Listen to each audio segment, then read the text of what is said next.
para que todos estemos en las mismas condiciones.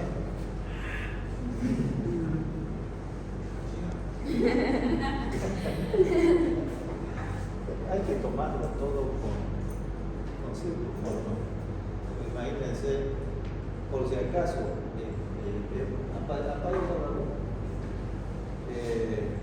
hace ya más de 15 años, acá fue la epidemia H1N1, y ahí en el San Juan de Dios organizamos el pabellón para atención de pacientes con H1N1.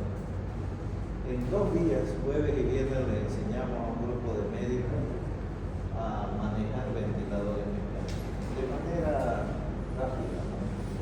Pero se hubieron muchos fallecidos. La única arma que teníamos era un barbijo en el 95. Bueno, entonces vean ustedes, la salud no es todo, pero sin ella todo lo demás es nada. ¿Ya?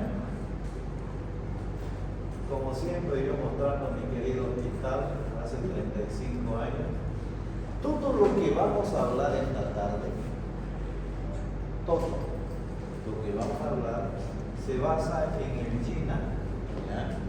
El GINA es una institución de arraigambre mundial que se encarga de dar las normas de manejo del asma en todo el mundo, incluso en Santa Cruz y Bolivia.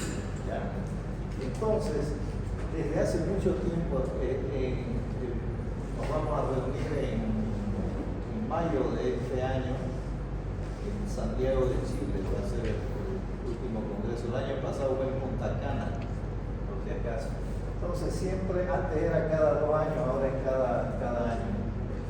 Se ha venido dando las pautas, vean, como ustedes pueden ver a través de los años. El 2020 fue de manera virtual. El 2022 también fue virtual y presencial. El año pasado fue en Punta Cana. Imagínense cómo no iba a ir a Punta Cana, ¿no? Al Congreso Mundial. Entonces, quiero que quede grabado en ustedes este concepto. Asma, ¿ya? Es un síndrome inflamatorio crónico de las vías respiratorias que se caracteriza por hiperreactividad traqueobronquial, fíjense, con broncoconstricción, edema de mucosa y hipersecreción bronquial. Ahora, piensen solamente, presten atención un ratito. Vean ustedes las características: broncoconstricción, edema de mucosa y hipersecreción bronquial. De ahí tenemos que deducir que con un solo medicamento no da para manejar el asma. Hay un trípode dado por el GINA ya hace algún tiempo que se basa en dar trípode, estoy diciendo 3 medicamentos: corticoides inhalatorios, broncodilatadores y antileucotrienas. Es sobre eso que vamos a hablar, ¿ya? Entonces, las causas específicas e inespecíficas del asma son variadas. Para que esto suceda y se produzca un ataque de asma, ¿ya? Tienen que haber factores hereditarios, ¿no? Entonces las infecciones, cambio de temperatura, la polución, factores psíquicos, tensión, fatiga, ejercicio también, la presencia de hongos, de polvo, de alimentos, de plumas. Lo que más vemos, por ejemplo, y de que tenemos que estar alerta, es alimentos como queso, huevo, maní, leche, pescados, mariscos, ¿ya? Algunos otros alimentos como por ejemplo frutas como la frutilla. También el chocolate, por ejemplo, son factores que pueden desencadenar un ataque de asma.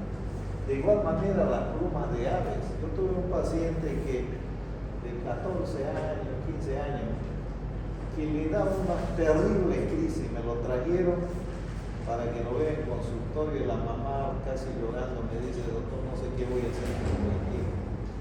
Y yo le pregunto: disculpe, ¿y cómo es su habitación? No, medio tiene aire acondicionado, tiene cortinas, tiene alfombra, ¿ya? ¿Y qué más? ¿Cómo es su colchón? Colchón es Pullman, de esos, ¿ya? ¿Y ¿Qué más? Tiene edredón. No, digo, son las colchas de lana. ¿Y la cabecera de qué? Son de plumas de ganso. Tenía todo para desencadenar una crisis de algo.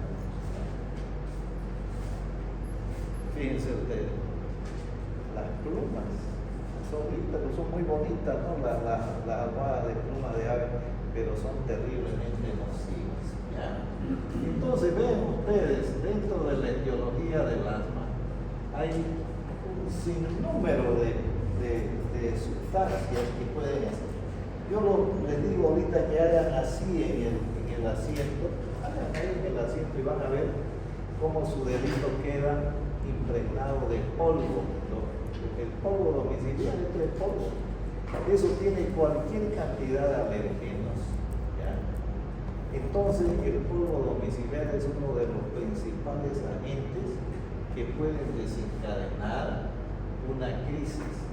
Drogas, el ácido acetil salicílico, los betabloqueantes como el propanolol, por ejemplo, o también saben que los agentes anestésicos, ¿no?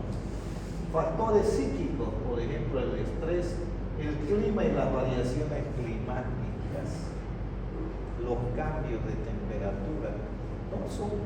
Hay un sinnúmero, entre ellos el tabaco, por supuesto, ¿no? Que es un factor condicionante. Entonces, yo el otro día, después del examen, un estudiante me alcanzó allá en el patio y me dice: doctor, yo he estudiado de este texto, ¿verdad? Creo que es el texto, ¿no? Ese, ¿no? Pero está bien, le dije, me parece bien. Hay solamente un error en ese texto, no sé en qué edición será, pues de hace 20 años debe ser, porque hay otro más actual. Era el esquema de tratamiento de tuberculosis. Y creo que no pregunté tuberculosis. Bueno, en la próxima entonces. No se van a salvar. Entonces, el esquema recalco de tratamiento de la tuberculosis, sobre todo el esquema 2 del tratamiento, ya no son 3 fases, son solamente 2. Primera fase de 3 meses, segunda fase de 5 meses. ¿Ya? Entonces, ¿cómo se clasifica? Pregunta de evaluación. Por su etiología y por su severidad. Por su etiología en extrínseca e intrínseca, y por su severidad en intermitente, persistente, y la persistente puede ser leve, moderada y severa. Si ustedes toman atención, vean aquí que está en rojo, amarillo y verde. Verde es la leve, la moderada es la amarilla y la severa es la que está en color rojo. Eso fue lo que se llamó hace bastante tiempo, en el año 2007 más o menos, el semáforo del asmático. ¿Ya? Es la clasificación de Gina basada en el control. Controlada, parcialmente controlada y no controlada. Hay otros tipos de asma, por ejemplo, la que es desencadenada por ejercicio físico, y esta que seguramente le va a llamar la atención, asma que no es asma, se refiere a lo que antes se denominaba asma cardíaca por insuficiencia cardíaca. Vean ustedes, esta clasificación etiológica yo la mantengo porque es extremadamente didáctica.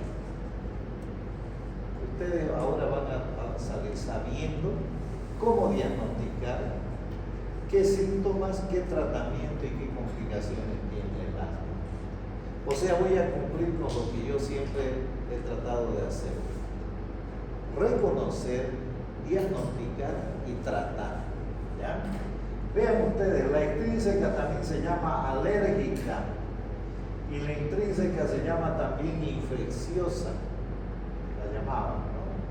Vean ustedes, me llega un niño de 8 años y yo con seguridad lo más probable es que sea intrínseca, porque la edad de inicio es en la niñez. En cambio, la infecciosa o intrínseca es después de los 30 años. Siempre hay atopía familiar. Hay que preguntar cómo era el papá, la mamá, los abuelos, etcétera, etcétera. Hay siempre historia previa de manifestaciones alérgicas. Ustedes le dicen, ¿alguna vez le ha dado una alergia a su hijo? Sí, doctor, le picó una hormiga y se llenó de roncha el cuerpo. Eso es una reacción urticariforme. Hay que preguntar todo eso al paciente. Los agentes causales en la alérgica son generalmente alimentos y los alergenos inhalables. Por eso es que les digo que hay que tomarlos muy en cuenta. ¿Ya? Síntomas nasales. Siempre estos pacientes tienen rinitis alérgica. A ver, aquí nomás hagamos una breve prueba. ¿Cuántos de ustedes aquí presentes, que deben haber más de 30, deben haber?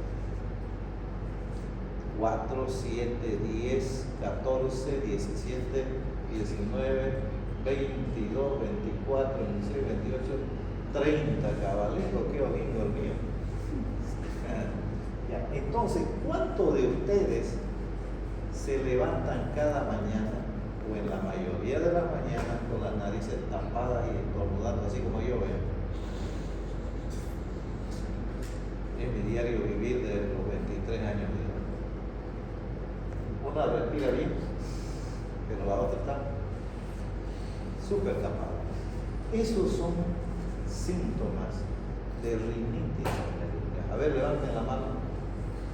2, 4, 6, 7, 8, 9, 10. Van a ser mis pacientes. Bueno, entonces eso deben preguntarle ustedes a sus pacientes, ¿ya?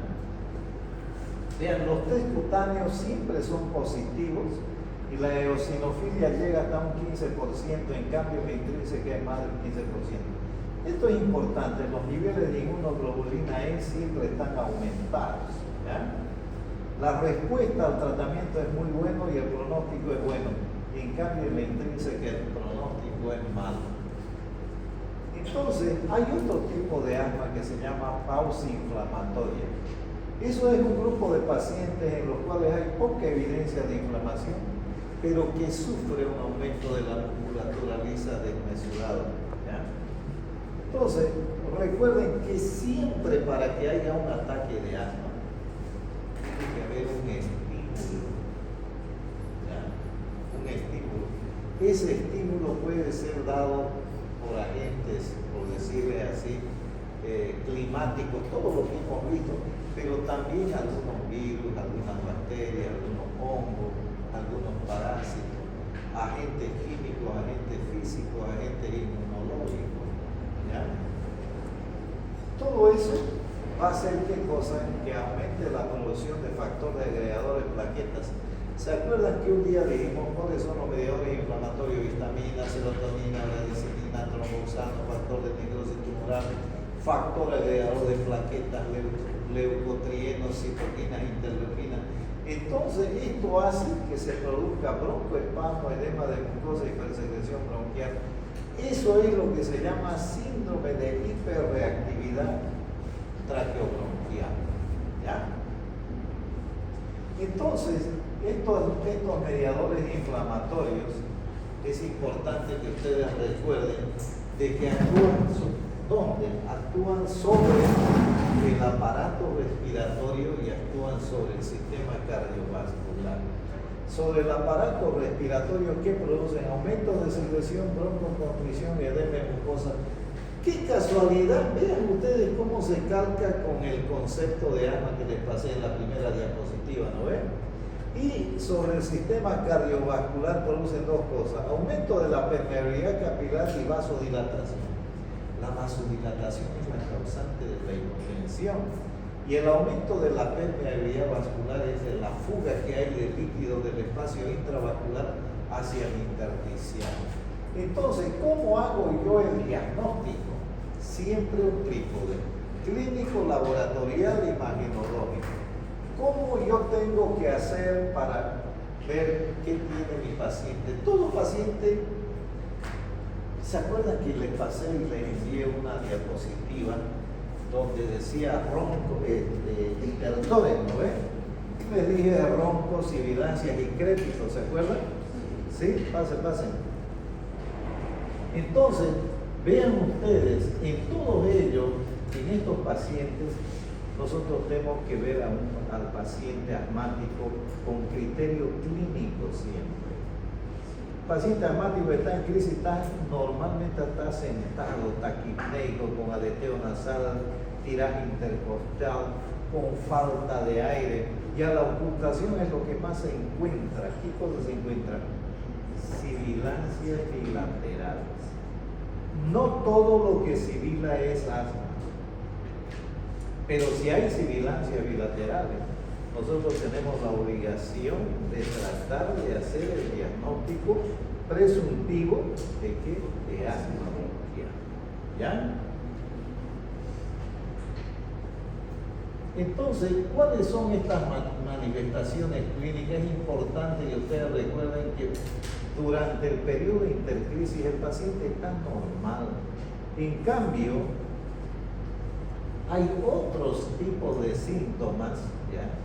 Y otros tipos de patología como la que les estoy mostrando aquí en la diapositiva, que pueden ser confundidos con asma.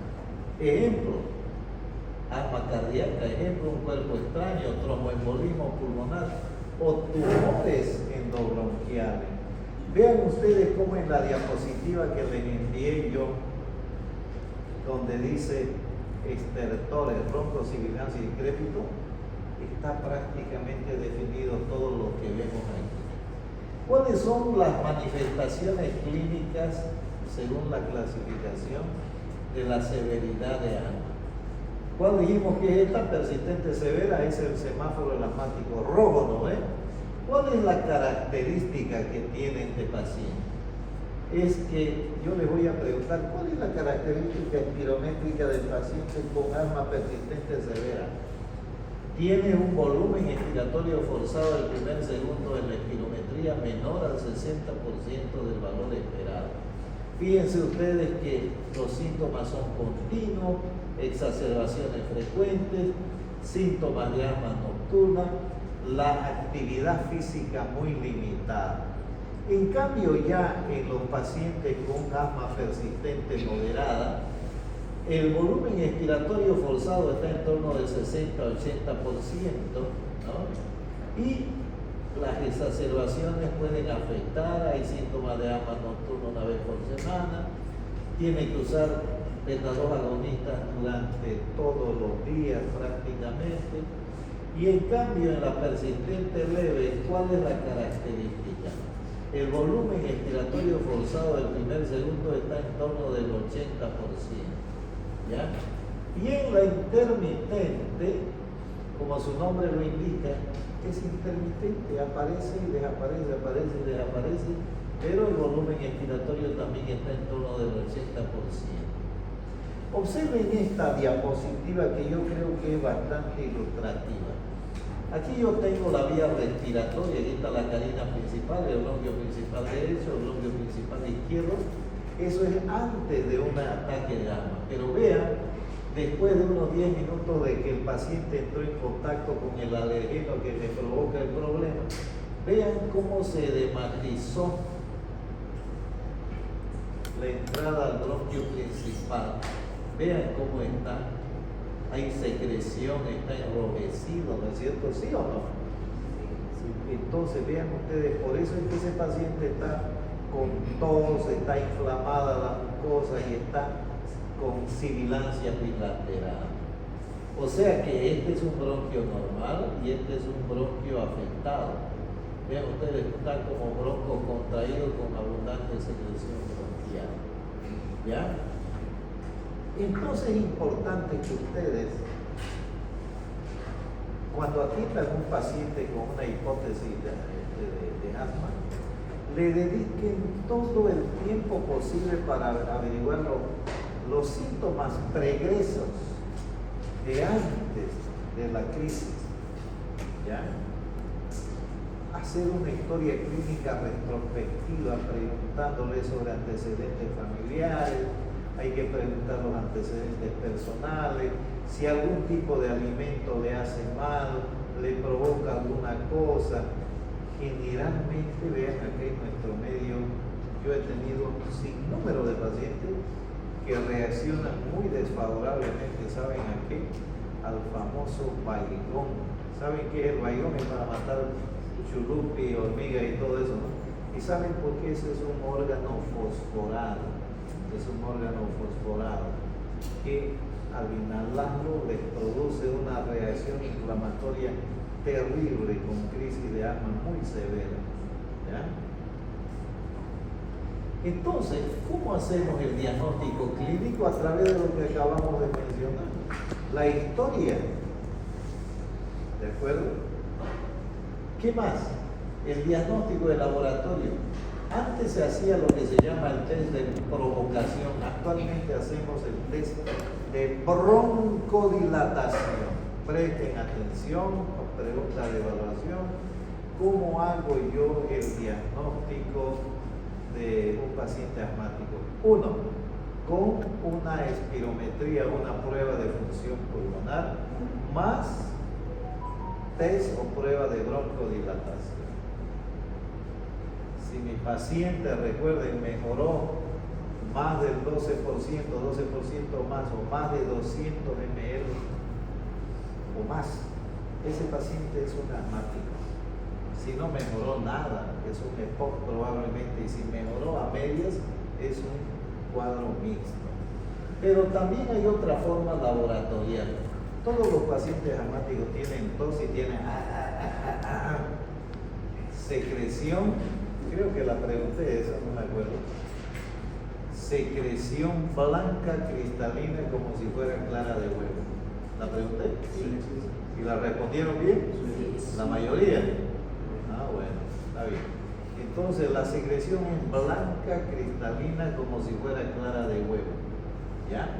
Eso se recoge, se lo mira en un portaobjeto y van a encontrar esto que se llama espirales de Kurzmann. Van a encontrar esto que se llama cristales de Charcot-Leyden. Eso se puede encontrar en la secreción de los pacientes asmáticos. Pero también podemos hacer este diagnóstico laboratorial por medio de lo que se llama el PRIC-test. ¿Ya? En el año 76 a mí me hicieron esto en Miami. Mis padres me llevaron allá a hacerme estos exámenes. Tenía unos parientes ahí. Me hicieron test en el pecho, en la espalda, en los brazos. Vean ustedes, yo debuté el año 1976 con una crisis terrible, me tuvieron que internar, y bueno, pero mejoré. Adrenalina en un brazo, en el otro brazo, aminofilina, eso era lo que se usaba antes. ¿Ya? Me hicieron test alérgico para el huevo, positivo. Para la leche, positivo. Para el chocolate, positivo. Para el maní, positivo. Y yo tomaba leche todos los días, comía huevo todos los días, maní todos los días, chocolate todos los días. Y pescado por lo menos comía 2 veces a la semana. Para todo eso era leve. Casi 5 años estuve haciendo tratamiento de desensibilización. Actualmente como casi de todo, ¿no? Entonces el tratamiento da resultado cuando uno hace un excelente diagnóstico, ¿ya? Obviamente hay que hacer una inmunoglobulina específica, IgE y IgA, ¿ya? La gasometría arterial sirve para hacer diagnóstico de asma. En realidad no sirve, pero ¿para qué la tenemos acá? Para hacer diagnóstico de insuficiencia respiratoria, pues porque los pacientes asmáticos hacen insuficiencia respiratoria y yo tengo que catalogarlo de acuerdo a la PAFI, que es la presión arterial de oxígeno sobre fracción inspirada de oxígeno. Creo que también hice una pregunta de eso. Sí. Y me pelaron, harto le han pelado. Verdaderamente quedé desconsolado. Yo creo que 60% le han pelado en esa pregunta. Cuando era tan sencillo, la característica del distrés severo, ¿cuál era? PAFI menor de 100. Pero había unos que me la quisieron charlar, que aquí, que más allá, que todo. La respuesta era fácil, menor a 100 puntos. Bueno. Y la espirometría. La espirometría es el rol estándar para el tratamiento del asma bronquial, para el diagnóstico y tratamiento del asma bronquial. Esta es la 5ª vez que les muestro una diapositiva similar. Ya lo hemos visto en la introducción 2 veces, después en insuficiencia respiratoria también, ¿ya? Entonces, y ahora también en asma bronquial. Recuerden ustedes que los procesos obstructivos es asma y EPOC, restrictivo es lo que ustedes llaman fibrosis pulmonar y el mixto es la coexistencia de ambos. Para eso tienen que saber de que el volumen expiratorio forzado del primer segundo mide el flujo a través de la vía aérea, y la capacidad vital forzada, la capacidad de distensibilidad en realidad del tejido. Si está disminuido, eso quiere decir que está duro el tejido, como en la fibrosis. Pero también les dije una dica, les di una pauta de que se vayan a fijarse en el índice de difenol, volumen expiratorio forzado del primer segundo, sobre capacidad vital forzada. ¿Se acuerdan o no se acuerdan?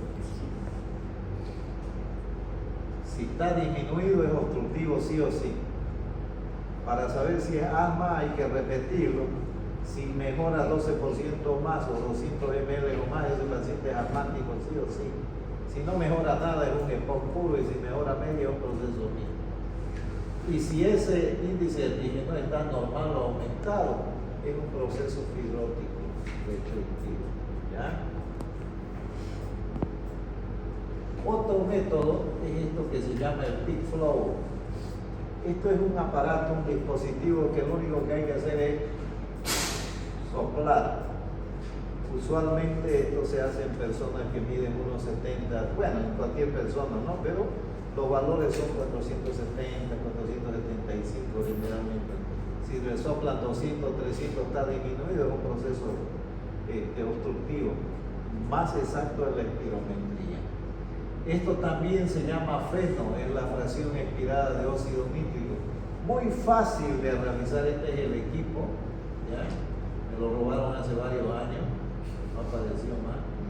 ¿No? Entonces es fácil de hacer, fíjense ustedes que uno lo que hace es que el niño sopla, ¿ya? Entonces, y ahí se va a producir lo que se llama la fracción expirada de óxido nítrico. Recuerden que el óxido nítrico se produce en las células epiteliales de la pared bronquial, ¿ya? Como parte intrínseca del proceso inflamatorio bronquial que hay. La producción de óxido nítrico aumenta cuando hay una inflamación eosinófila de la vía respiratoria. O sea que prácticamente nos hace el diagnóstico. En los pacientes que tienen de 4 a 8 años se usa un límite de 10 partes por billón, y en los pacientes de 8 a 75 años se utilizan 20 partes por billón. ¿Ya? Entonces, ¿qué tengo yo que hacer a mi paciente? Tengo que tratarlo, pero para eso yo necesito qué cosas saber, y ahí, a ver, ¿quién me preguntó de fármaco en vía respiratoria? ¿Cómo es tu nombre? Kevin Costner, ¿no? Sí. Muy bien, Kevin. Esa iniciativa es muy buena. Anderson, anotarle a él, ¿ya? Farmacología del aparato respiratorio. Hacerlo, me parece que vos vas a ser mi homólogo, espero que sea. ¿De acuerdo, Kevin? Ya. ¿Ya? ¿Qué tenés que hacer? Prácticamente repetir lo que yo voy a hacer ahorita, pero más completo, en Word y en PowerPoint. ¿De acuerdo? Mira, vean ustedes cómo es de fácil. Kevin entonces ya tiene su tema. ¿De acuerdo? Vean. El tratamiento se hace durante la crisis y la intercrisis. Durante la crisis, ¿qué tengo que utilizar? Fármacos aliviadores, y durante la intercrisis controladores. Pero a partir del año 2019 se dan pautas de hacer el triple tratamiento. Corticoides inhalatorios, Kevin, broncodilatadores y antileucotrienos. Quiero que me lo hagas perfecto ese tema. ¿De acuerdo? ¿Ya? Entonces, ¿cuáles son los aliviadores? Lo que alivian, ¿cierto? Ahí tenemos los beta 2 agonistas de corta acción, de larga acción, las metilsantinas, los anticolinérgicos, que son los derivados de la atropina. Yo te estoy dando la pauta, vos tenés que hacerlo 10 veces mejor que esto. Si no, 10 puntos menos que esto. Me vas a mostrar tu trabajo, vamos a ir puliéndolo. Y todo lo que quieran que yo los oriente, no hay ningún problema. Me buscan allá en el hospital y lo hacen. ¿Ya? Entonces, el tratamiento farmacológico de estos broncodilatadores se hace en base a ¿qué? A los llamados SABA, ¿ya? Son los beta agonistas de corta acción. Su característica es que se los da cada 6 horas. Los LABA, que son los beta agonistas de larga acción, su característica es que se los da cada 12 horas. Los ULABA o ultralaba son los beta agonistas de ultra larga acción. ¿Cuál es su ventaja? Se los da una vez al día. ¿Ya? ¿Cuáles son estos? Entonces vean ustedes. Anticolinérgicos. ¿Cuáles tenemos ahí? Los más conocidos, el bromuro de hipatropio, el tiotropio, el citropio, pero también actualmente hay otras moléculas como el bromuro de aclidinio y el fumeclidinio. Hay otras dos más que han salido, así que la vas a incluir ahí. ¿Listo? Los beta 2 agonistas, acuérdense, tenemos los SABA, ¿qué dijimos? Agonistas beta de corta acción. ¿Cuáles son esos? Los más utilizados, salbutamol y fenoterol, aunque hay también el clenbuterol, la terbutalina, ¿de acuerdo? Luego tenemos ¿qué cosa? Los LABA. ¿Cuáles son esos? Los agonistas beta de larga acción. ¿Ya? ¿Cuáles son esos? El formoterol, el salmeterol, hay otra molécula que la va a incluir, y los ULABA o ultralaba, que son el indacaterol, el holodaterol. ¿Ya? Hay otra molécula, el carboterol, que también la vas a meter ahí. Muy bien, entonces vean, los SABA cada 6 horas, los LABA cada 12 horas, los ULABA o ultralaba cada día. ¿De acuerdo? Entonces vean ustedes, estos agonistas beta de corta acción, ¿cuáles son? Salbutamol, fenoterol, terbutalina, clenbuterol, adrenalina y también el levosalbutamol que ahorita va a llegar. Los de larga acción, salmeterol, formoterol y holodaterol. Mira, te lo estoy haciendo el trabajo, no tenés que mejorar. Las metilsantinas, ¿cuáles son? 3 moléculas, la teofilina, minofilina, bamifilina. Y aquí tenemos los anticolinérgicos, derivados de la atropina, bromuro de hipatropio, de oxitropio, tiotropio, ¿ya? ¿De acuerdo? Los controladores, ¿cuáles son? Los corticoides inhalatorios, ¿se acuerdan que les dije?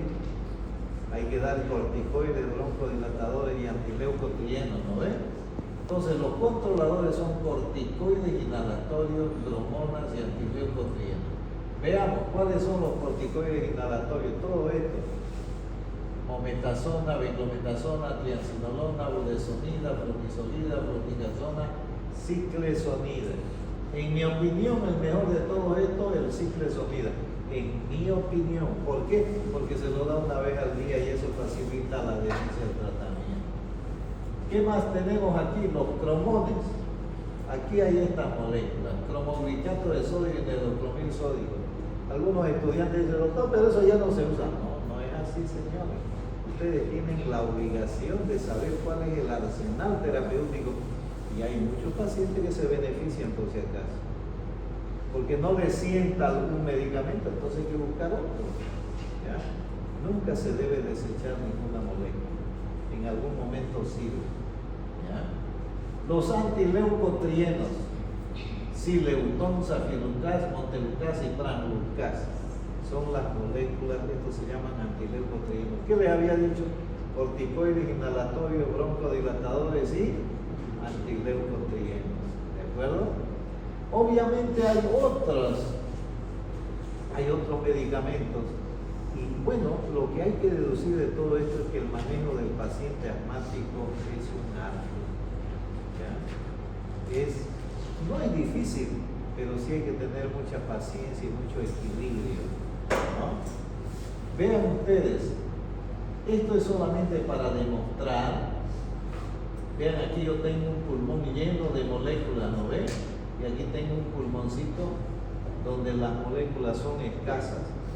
Muchas veces a los pacientes les damos diferentes nebulizaciones y todo eso, y la verdad es que la nebulización no sirve. ¿Saben por qué? Porque las moléculas son muy grandes, ¿ya?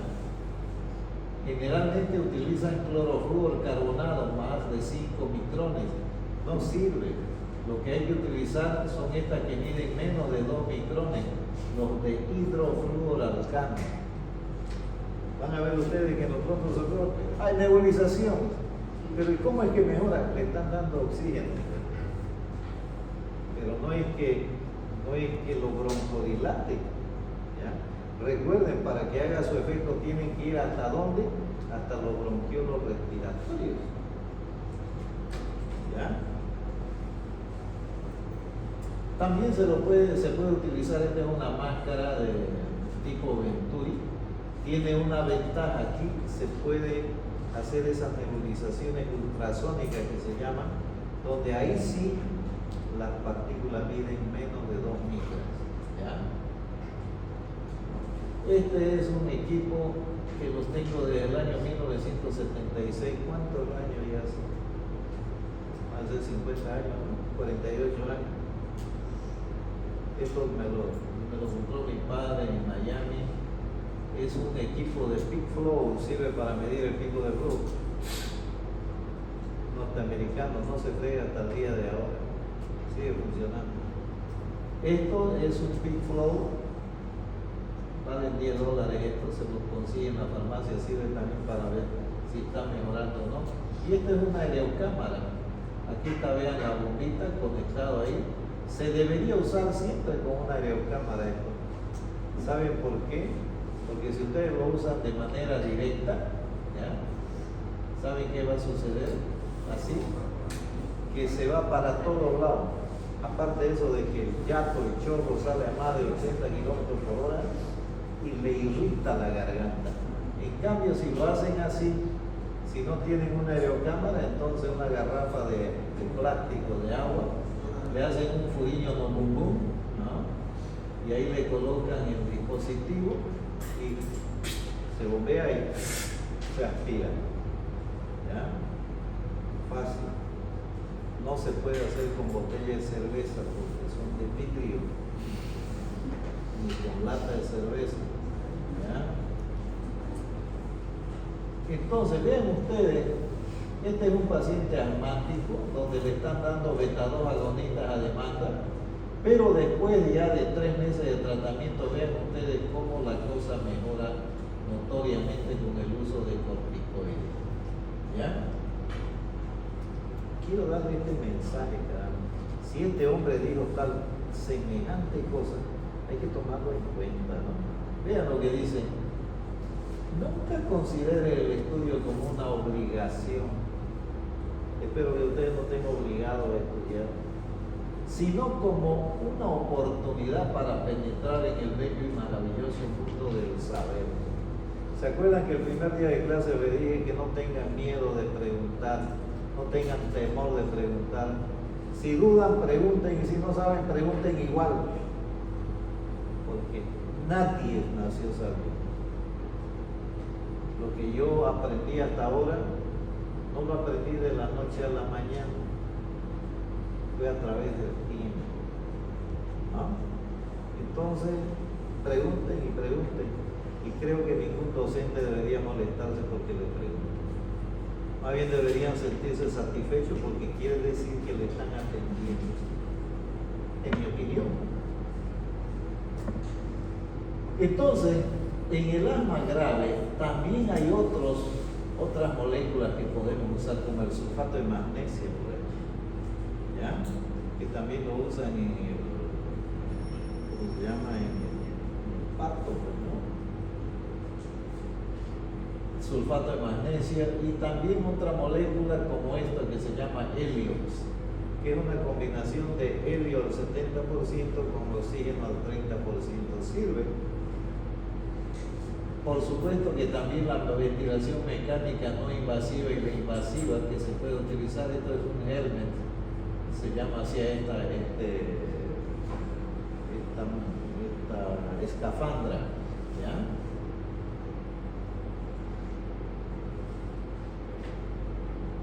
¿Qué enfoques terapéuticos nuevos hay?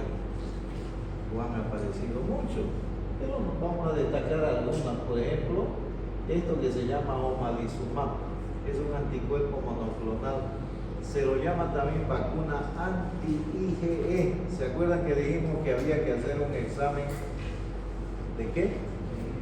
De inmunoglobulina E. Cuando está con tenores muy elevados y el paciente no consigue mejorar, se puede utilizar el omalizumab. ¿Cuál es el problema? Es caro, muy caro, pero es muy bueno, ¿ya? También, si ustedes recuerdan, les hablé también de que el factor de necrosis tumoral interviene como mediador inflamatorio. El etanercept y el taclizumab, que también es un anticuerpo monoclonal, puede servir. ¿De acuerdo? ¿Qué más? El famoso indacaterol y carmoterol, ahí está Kevin. Otras nuevas terapéuticas son el roflumilas, que también se lo utiliza para el estómago. ¿Ya? ¿Está yendo, no? Kevin, sí. Tenés que hacerlo 10 veces mejor que eso.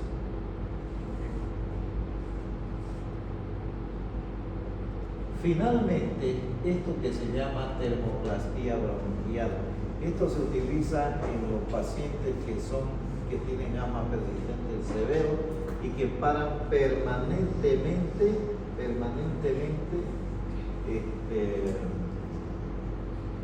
broncocontraídos. Es un método mecánico. Yo lo vi en el año 1988 en el Congreso de la LAN en 2008 en Brasilia, nos mostraron. Esto es un procedimiento broncoscópico que reduce la masa del músculo liso de la vía aérea y se atenúa la broncoconstricción. Está broncocontraído, en otras palabras, entre comillas, se quema la musculatura lisa y el bronquio se tiene que relajar. Más o menos así, vean, ¿ya? ¿Cómo se hace?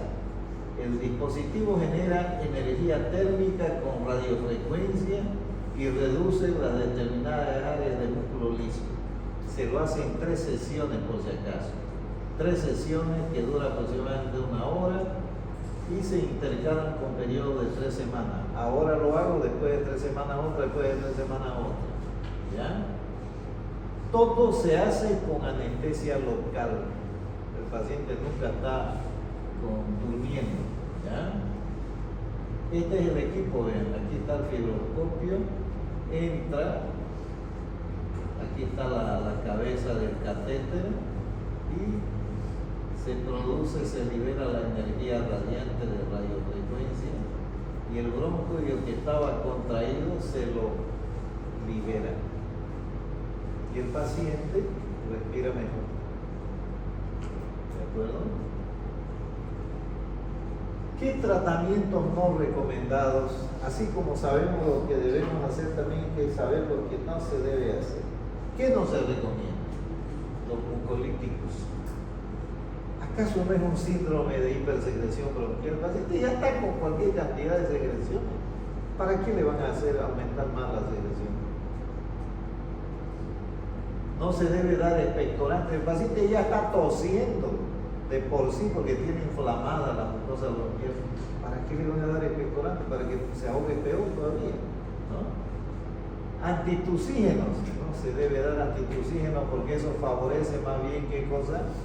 Los tapones mucosos. ¿Ya? No se debe dar sedativos al paciente. El paciente está agitado, disnéico, porque está en hipoxemia. Con sedante van a empeorar esa hipoxemia. No se debe hacer sesiones de fisioterapia durante la crisis asmática. ¿Ya? Pero a veces lo hacen. Y no se deberá dar antibióticos de rutina, a menos que ustedes tengan un hemograma infeccioso, a menos que el paciente esté con expectoración amarillenta, verdosa, febril, que haga una bronconeumonía, porque la puede hacer. ¿Ya? Entonces, tendremos que intentar hacer esto que se llama ventilación mecánica no invasiva, con máscara de alta presión, ¿ya? Y finalmente, decirle esto: aunque el asma no se cura, es razonable esperar que en la mayoría de pacientes asmáticos el control de la enfermedad se puede y se debe alcanzar y se debe mantener. Todo paciente asmático debe ser controlado.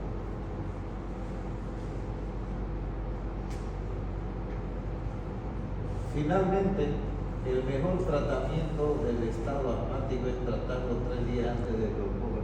O sea que hay que prevenir todo eso, ¿de acuerdo? ¿Para qué? Para evitar esto que se llama remodelamiento bronquial. Aquí yo tengo un bronquio permeable, ¿ven? Pero aquí tengo un bronquio remodelado. Vean la camada muscular grande, lleno de secreciones broncocontraídas. Esto es lo que se puede mejorar con lo que se llama termoplastia bronquial. Pero recuerden que es un procedimiento caro. ¿De acuerdo? ¿Alguna pregunta?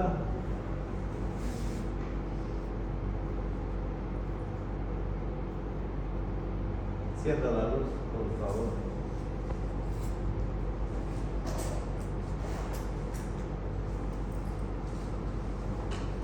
Preguntas, vamos. Retroalimentación, fala, Giovanni. Las asmas laborales. Las asmas provocadas por labor. Asma laboral. Ah, ¿qué acontece con pessoal que tem asma laboral? Do trabalho? Sí. Tem que tratar igual, solamente que tem que tirar ese cara de ahí. ¿Saben que eso que me acaba de preguntar Giovanni ya me pasó? Había un abogado todavía, ya no me está grabando.